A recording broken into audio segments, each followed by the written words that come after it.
This is the Encounter Podcast, and welcome to a new segment, Beyond Encounter. While the Encounter Podcast focuses on our organic encounter with the Lord, Beyond Encounter talks about what's next after we encounter the Lord. So for today's episode, let's talk about I I'm a am a Christian, Christian but but I don't go to church.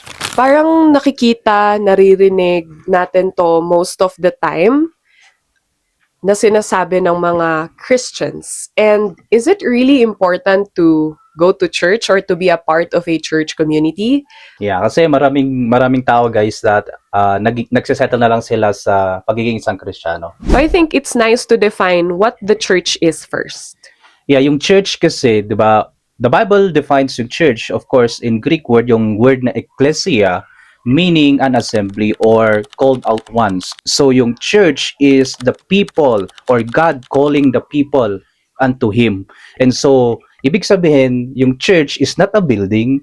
Yung church is those people who say yes sa calling ni Lord, who accepted the Lord Jesus as their personal Lord and Savior, yung mga Christian. So, ibig sabihin, ang church ay tayo, yung mga tao. So, tayo yung church. We are the church. We are the church. And I think that's what we call the universal church, right?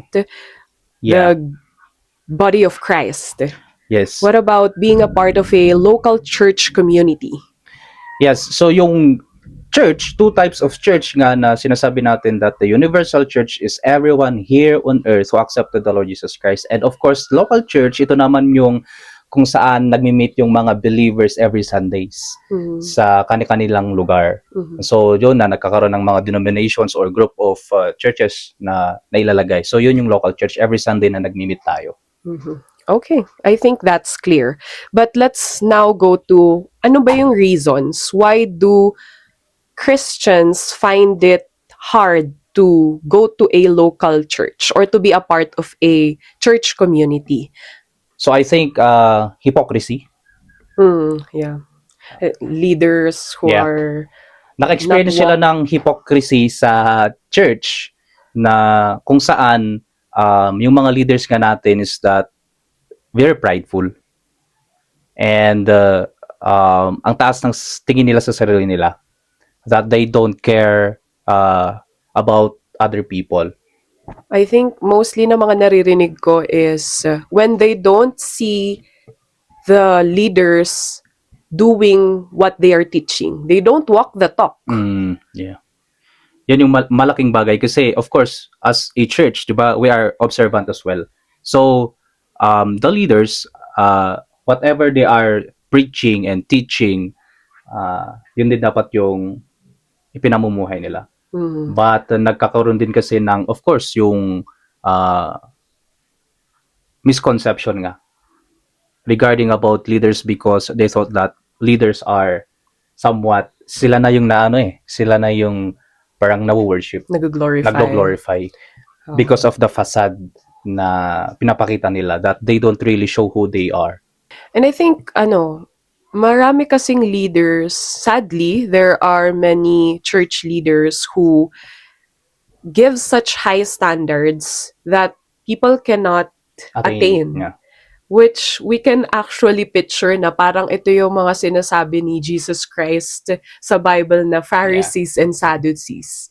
They honor God with their lips but their hearts are far from Him. Yun nga, yung actions nila, it doesn't agree with what they are teaching in the pulpit. Yeah, they're so focused on the law or on the standards that most of the leaders built on their churches.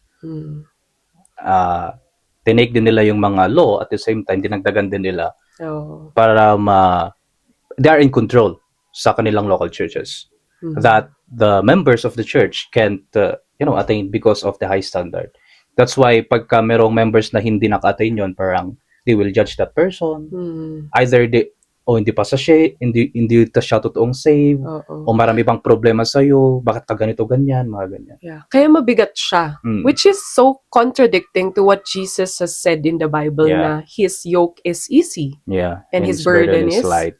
Yeah. That's why, when we read the Bible or the life of Jesus on how He really lead his disciples. Yes, there's his teachings.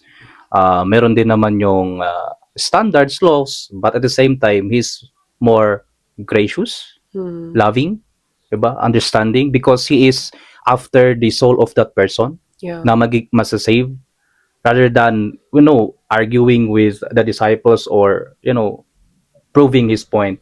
But he is after the hearts of the people. Yeah. And when he talks about the truth, he really speaks it with so much Love. clarity, Clarity, but yeah. at the same time, it's coming from love. I think kasi yung difference kasi, when we deal or when we talk with people, especially when we correcting with love, there's this transformation. Mm. But if we just imposed yung standards and laws, parang you are not winning that person. Kino-correct mo lang yung maling behavior. Yeah. Pino-point out mo lang, pero what are you doing Yeah. in being a part of the change Yeah. na dapat gawin ng taong yun? You're not winning that person, you are losing that person. Yeah. That's why there's a lot of people na jumping to one church to another, from one church to another. And it's hard kapag leaders mismo yung gumagawa Yung reason. nun. Yung reasons Oo. ng mga ganun. And so, yun, I think most people, di ba, don't go to church because of hypocrisy. Mhm. I think one of it, isa pa is church hurt, which Yeah. is part na yun ng hypocrisy. Yes. But church hurt, mostly may iba't ibang klaseng experiences every individual, I'm sure. Mm. But one common is yung judgment. Yeah, judgment. When you open up something or when the time comes na magkakamali ka, people are quick to judge. Yeah. Which is so ironic because All of us. so parang sa preaching, lagi sinasabi yun na dapat do not judge or Yeah. do not be quick to judge people. Mm-mm. But that's sad kasi, yun nga, all of us, we will commit mistakes. Again and again. We will fail. Yeah, we will fail. Not necessarily naman na sinasadya natin na magkamali. But given the fact that we're still in this flesh, Mhm. this corrupt flesh that we are living in, meron at meron pa rin tayong mistakes ahead of us. Though na hindi natin intentionally na gustong gawin, but somehow nagagawa natin because we are in this flesh. But thanks be to God, diba, that because of Him, we are being, progressively being transformed to who He wants us to be. Mhm. And ang sad lang kasi that you go to church because you want to encounter the Lord, at the same time you want na ma-transform, and yet ganito yung ma-experience mo, diba, to what you are going through, that instead na maministeran ka, hindi, ginajudge ka. Lalo na kapag when your secrets are being Exposed. gossiped Yeah. around the church, that's so bad. That's Yeah. so negative. Hindi to yung parang inopen up mo tapos kinorek ka ng leader. No, not Yeah. something like that. Because we can also get hurt when we are being corrected. That's also a human reaction. Yeah. But it's about like nasaktan ka kasi pinag-usapan ka na. Yes. Yung sekreto mo, binulgar sa kung kani-kanino, Pinagchichismis. pinagchichismisan, tapos walang open conversations of Yeah. sin issues. Hmm. Kasi nga, parang lahat may facade na okay tayong lahat. Hmm. Close to perfect na tayo, ganun. O baka nga perfect pa. Instead, I remember yung sinabi nga ni Paul that we are to really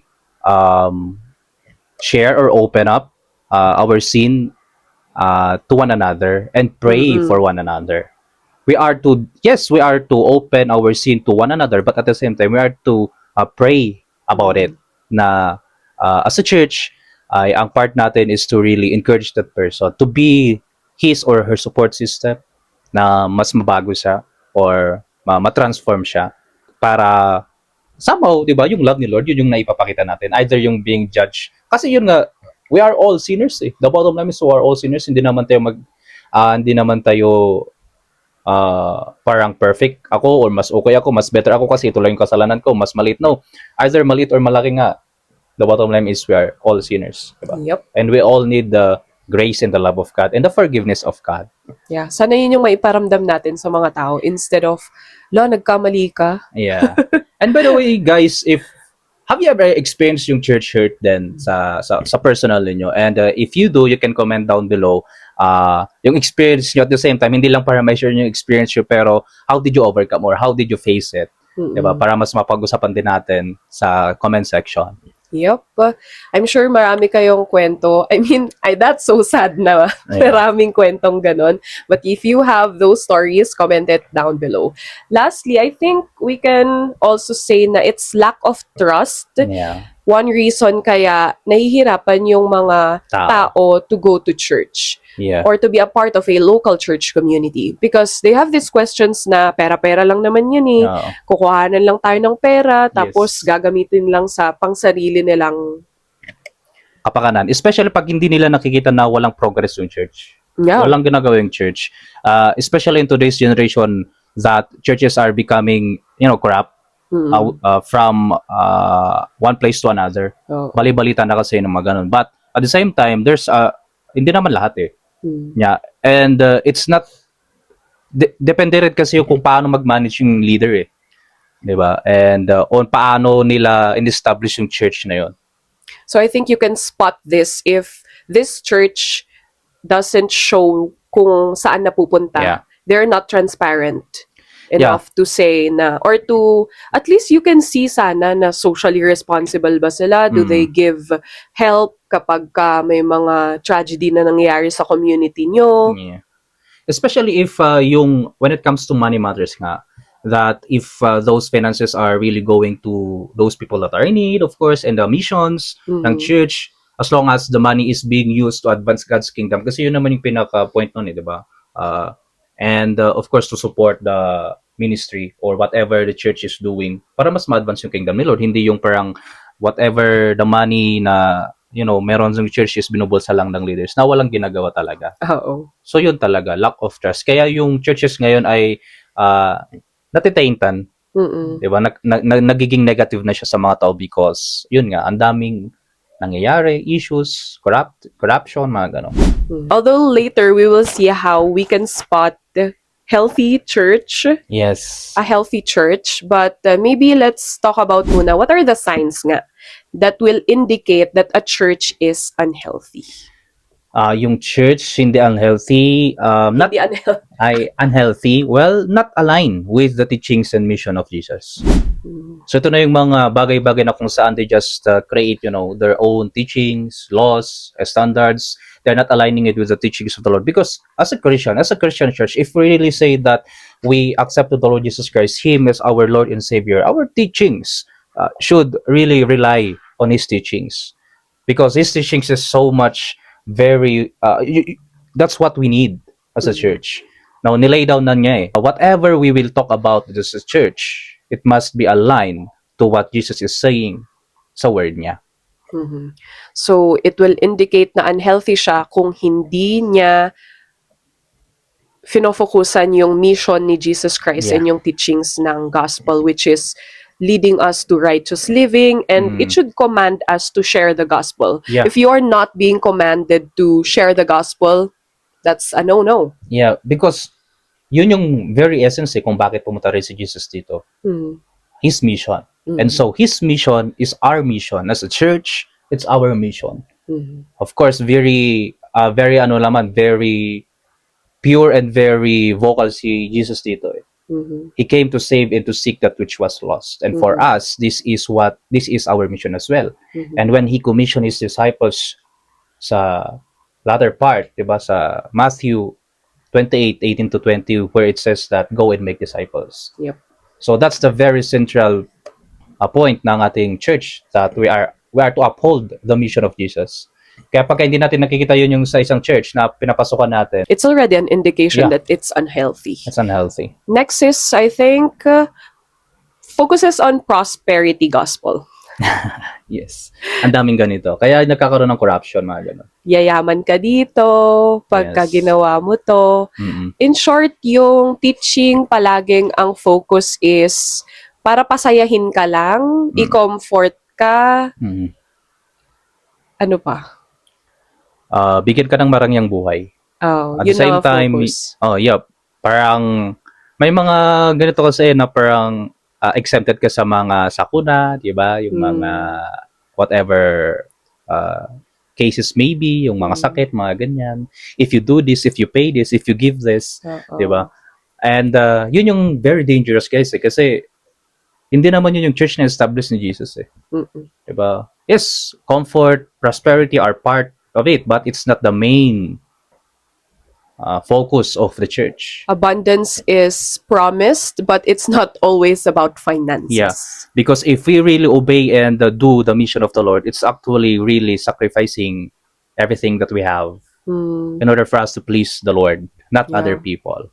So even actually leaders should really be mindful that what they have is to honor the Lord. It's not always about we are to be blessed. Yeah. It doesn't stop dapat dun. Yeah. We are to bless others as well. Yun Yes. dapat din yung central message, not just us being recipients of His blessings and favor. Yes, He will bless us, but at the same time, hindi naman niya tayo in-exclude sa mga challenges na ma-experience natin eh. 'Di ba? There's hardships, there's challenges, we can even experience losses, 'di ba? And kung doon yung nakasentro yung faith natin, 'di ba, nagi-give up tayo. But all the more dapat na mag-trust and kumapit tayo kay Lord. Yep. Okay, next. Next is no growth. Yung church, no growth or expansion. They are not doing missions. Diba? Hindi na dumadami yung church. Don't take me wrong guys because when we talk about yung expansion and yung growth ng church, an unhealthy church is 50 years nang nag-exist pero hindi pa rin nag-expand. Hindi pa rin nakaka-reach out ng mga tao. Parang yung 10 members yun pa nung 50 years ago yun pa rin hanggang ngayon. As a healthy church, dapat hindi ganun eh. Diba? Meron dapat growth by numbers. Meron dapat expansion. Because when Jesus said that, go and make disciples, we are to do our mandate. Expected na dadami tayo. If we really live out that purpose na binigay ni Lord sa atin. Kung nakikita nyo na parang 10 years, 15 years, tapos kayo pa din magkakasama. Parang Yes. tanongin nyo din talaga, does the church do the mandate to preach the gospel? Which Yeah. I think we mentioned kanina, di ba, earlier. That's why guys, gustong makisali ng dog namin. It's part of this podcast. What do you wanna say? And so by the way, patalastas lang guys, meron na kaming mic. So malaking bagay siya. Di ba? This podcast keeps leveling up. Yeah. This podcast keeps leveling up with its gamit. Pero mamimiss ko to. Kaya guys, kindly support our podcast because we have a bigger goal sa podcast na to and we are praying that we'll be having studio as well. Yes, soon. Soon. Okay, sige. Next is lastly, an indication na unhealthy yung church is people come and go. I think yun nga kasi natakal natin na previously because the church doesn't have a mission and vision. Kaya people come and go. Pupunta lang sila kung gusto nila, ayaw nila, wala silang commitment. Pagka napansin nyo yung ganung church, walang structure yung church, meaning, unhealthy na. Diba? You have to question yourself, dapat pa ba akong pumunta sa church na to? Diba? Dapat as a church, we have something to do for the glory of the Lord. So parang connected siya dun sa earlier na sinabi natin na pag walang growth and expansion, pwede rin namang nag-iiba yung faces na nakikita mo, pero nawawala naman yung mga dati. Hindi dahil baka nagpunta lang sa ibang lugar, pero dahil wala na. Like literal wala. Ayaw na siguro ng relationship kay God or hindi na nag-grow yung relationship kay Lord. Okay. So, I think, that's also an indication. Kasi, sige. And guys, if you have something in mind, reasons or indication why church is unhealthy, if you have in mind, you can comment down below as well.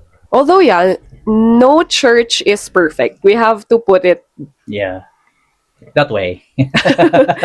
hindi natin sinasabi dito na maghanap tayo ng church na totally perfect, but Yeah. we can certainly find churches that focuses on Jesus talaga. Yes, that's a very important thing, guys. That when we go to a church, we should be looking or observing if this church is really focuses on Jesus more. So, yun yung next na question natin diyan. Yeah. What should be the most important factor when choosing a church? Yun, si Jesus. Diba? The central point of the church should be Jesus because as he said nga kay Peter that upon this rock, Peter, upon this rock, I will build my church. And the gates of hell shall not prevail against it. Meaning, him being our rock. And part sa New Testament, sabi ni Paul that Jesus being our cornerstone, meaning yung cornerstone in the ancient days, wow, cornerstone, 'di ba? Yun yung ginagamit nila, yun yung very foundation ng buildings like pagka magpapatayo ka ng malaking bahay, 'di ba? Is that the cornerstone, yung malaking bato na yun yung pinakapundasyon ng bahay na yun. And so, in reference to what Jesus is talking, is that He is the rock, our foundation. Siya yung magiging foundation ng church natin.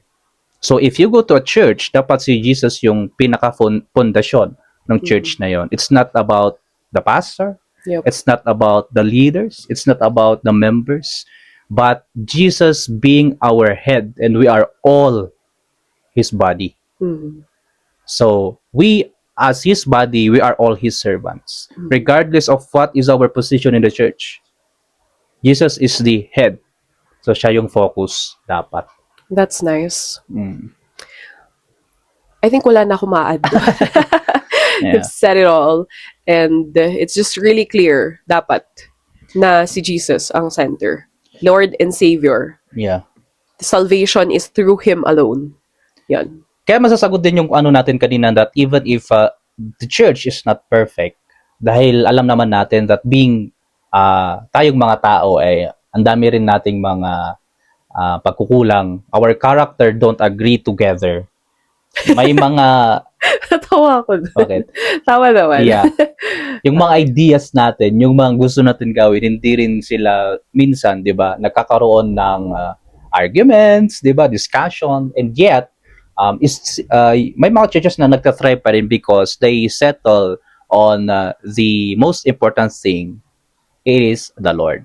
And so kung si Jesus talaga yung pundasyon ng church na yun, whatever it is, 'di ba, marami mang hindi pagkakaintindihan, you will make an effort na magkakaintindihan kayo because you know that this church is for the Lord. Mhm.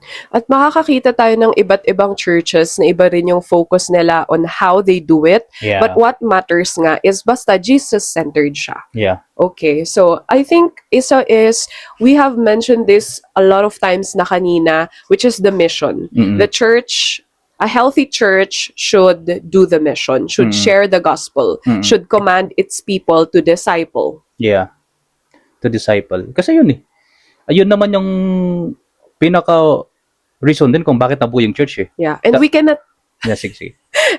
just keeping Jesus to ourselves. We have to share Him to other people.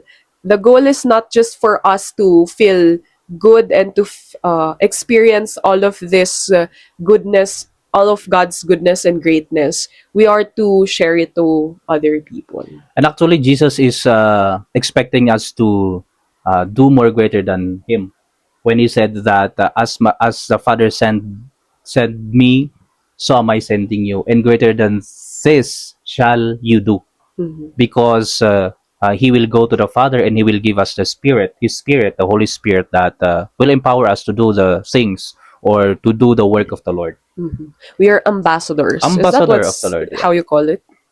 Kaya mahalaga sa atin that we are not only being a part of the church, we are the church and we uphold the very mission ni Lord na kailangan nating gawin. Kaya nga sinasabi that we are the salt and light. So wherever we go, dapat we are ambassador of God's kingdom. We are salt and light sa mga tao na dapat pag nakikita tayo, 'di ba? Nakikita ba nila si Lord? Na-experience ba nila si Lord? Because if you fail to show that, meaning there's something going on inside of us. Because Christians, I mean, we have to produce fruit Yeah. if we have experienced the Lord Jesus Christ in our lives. And doon natin makikita yung transformation ng isang church or isang individual that if we really truly accepted and obey and follow the Lord Jesus Christ in our lives, day by day, merong transformation. Makikita talaga. Wow, that's great conversations out there. And I think lastly, we just really have to talk about this kasi this is the main this is like the main thing. Kasi sabi nga kanina, what's the phrase na that we said earlier? I am a Christian but I don't go to church. So we have to ask, importante ba na maging part nga ng isang church community? And what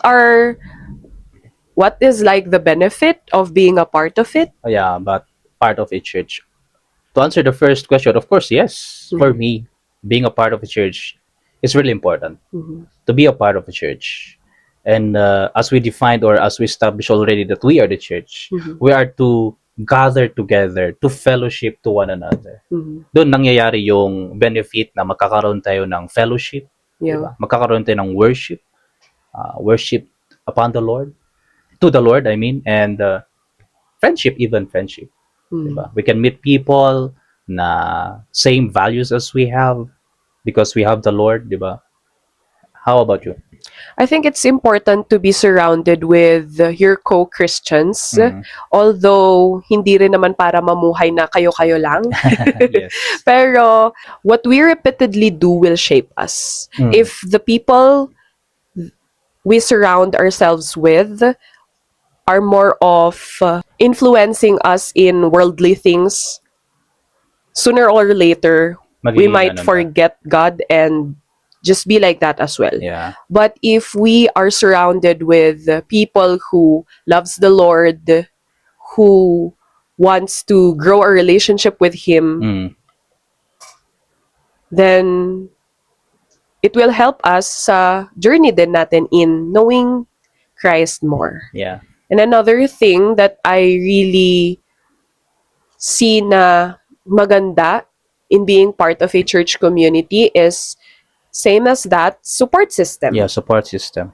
Because in our walk in this life, we will fail, we will be tested, we will be tempted, Yeah. we will have so much struggles. Yeah, failures. And really, circumstances sa buhay. And in those moments, dun kasi tayo biglang napapa-focus lang sa mga emosyon natin and we can forget about God. So Yeah. it's nice to have people who will pray for you, Yeah. encourage you that who Christ is, will Hold on to the help Lord. you remember kung sino si Lord, Yes. gaano siya ka-faithful. Sometimes kasi kapag ikaw lang, wala, paulit-ulit na lang yan sa utak mo yung Yeah. negative thinking. But when there's someone who will remind you, oh yeah, baka blindsided lang pala ako ng problema ko. Again, be careful guys. Someone that will lead you to the Lord. Diba? Hindi okay lang yan. Parang minimistral lang niya yung emotion mo. But someone that should point you to the Lord, to Jesus. Will help you not to lose sight of Jesus. Lalo na, ayun din, marami din tayong dreams, goals, ambitions in life. Marami tayong plano for the future. And sometimes that blocks yung plano ni Jesus sa mga buhay Yes. natin. So, it's the church community also who will help us to go back dun sa pinaka-dapat focus natin in life, which is Jesus. Yes, and part of that is to experience the amazing love and yung family nga ni Lord within that community. We are the tangible expression of God's love Yeah. to one another. And of course, as a church, di ba, the importance ng church na kailangan nating maging part ng church, of course, para ma-train tayo, para ma-equip tayo, di ba, para ma-ministeran tayo. Because in the church, there's, yun nga sinasabi natin, leaders, teachers, prophets, di ba, ano pa ba, na binigay ni Lord, na gift ni Lord sa church for us to be equipped, di ba, ma-empower in order for us to do His mission and yung purpose niya sa buhay natin. Yeah. Again and again, because we are to share the gospel. And Mm. sharing the gospel is not easy. Yeah. Hindi madali. There's so much rejection. Oo, makaka-experience tayo ng ganon. And then we want to, of course, clearly at least say the message and help them to fully understand it. Yeah. Although we are not saving people, guys.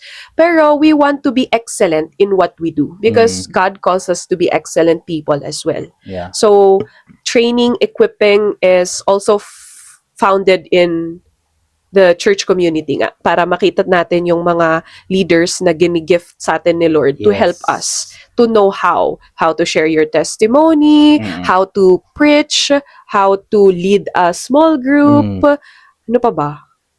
Of course. How to pray. Yeah. And then, yung makikita din natin kasi sa mga leaders natin, those right leaders that God gifted us on what is Christian living look likes. Sa mga leaders natin that they are mirroring, they are really showing it to us na pwede nating i-imitate. Yeah, imitate. Sorry. Because yun nga, lagi rin sinasabi, di ba ni Paul, that we are to imitate yung life ng mga leaders natin. And of course, as the leaders, church leaders equips us, we are to be sent outside as well.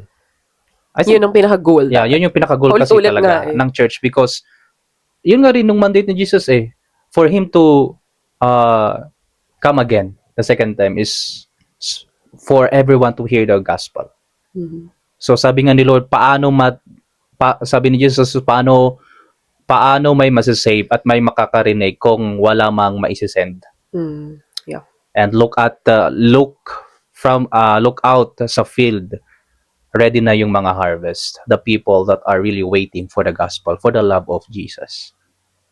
And we are that vessel and instrument na gagamitin ni Lord for us to minister and to show the love and to be a light and salt sa dark world. Yep, we shouldn't just be bound into the church building, but whenever we go outside, kapag pupunta din tayo sa mga bakasyon, kapag sa nasa trabaho tayo, we want to uphold who Christ is and share them the hope that we have. Yeah, I think Christianity kasi is more of a lifestyle than a checklist to do.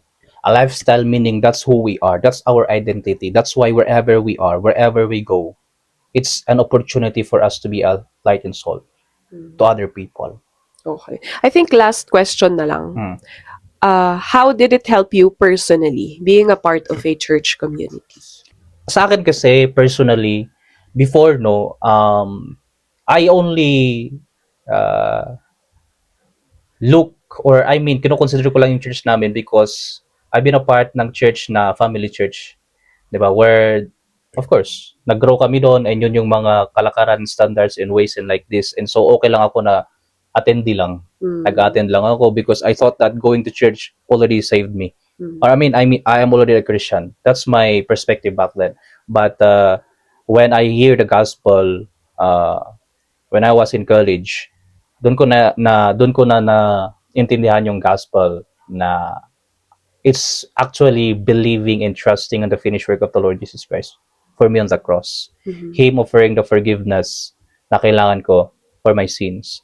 Sa akin kasi parang ang naitulong niya sa akin to be a part of the church where I am now, talagang it opens my mind to the real thing or to the main thing, which is to go and make disciples.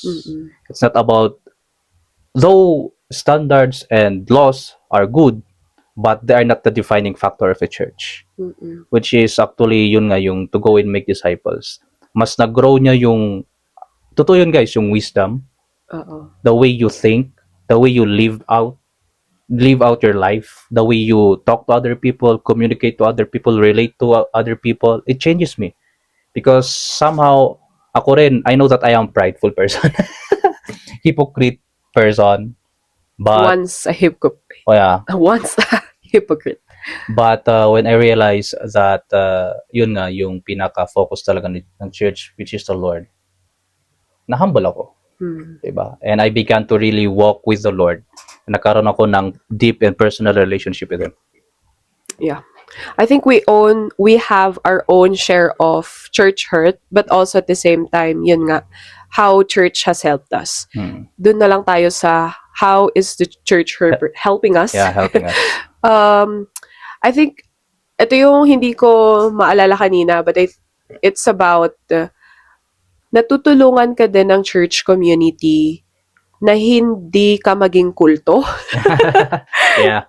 Malaking bagay Makakorrect yun. yung understanding mo. Nung early Christian life ko, parang when I read the word, I have this understanding, and then parang feeling ko that's already how the word is speaking to me, and this is how God is saying me, only to end up realizing na it's not what it meant. Yeah. That's not what that verse said. Lalo ngayon, kasi kapag nakakita ka ng verses sa social media, na it sounds so nice, and then you make it as your life verse, Yeah. tapos ending, hindi pala yun yung ibig sabihin, the way how you understood it. And being a part of a church community will help you see those blind spots. Yeah. It actually, yun yung help nga ng church or even the leaders, that they will really teach you what the verse, what does the verse mean. Because of course, when you are a Christian and reading the Word of God, meron namang literal na meaning, but at the same time, we are to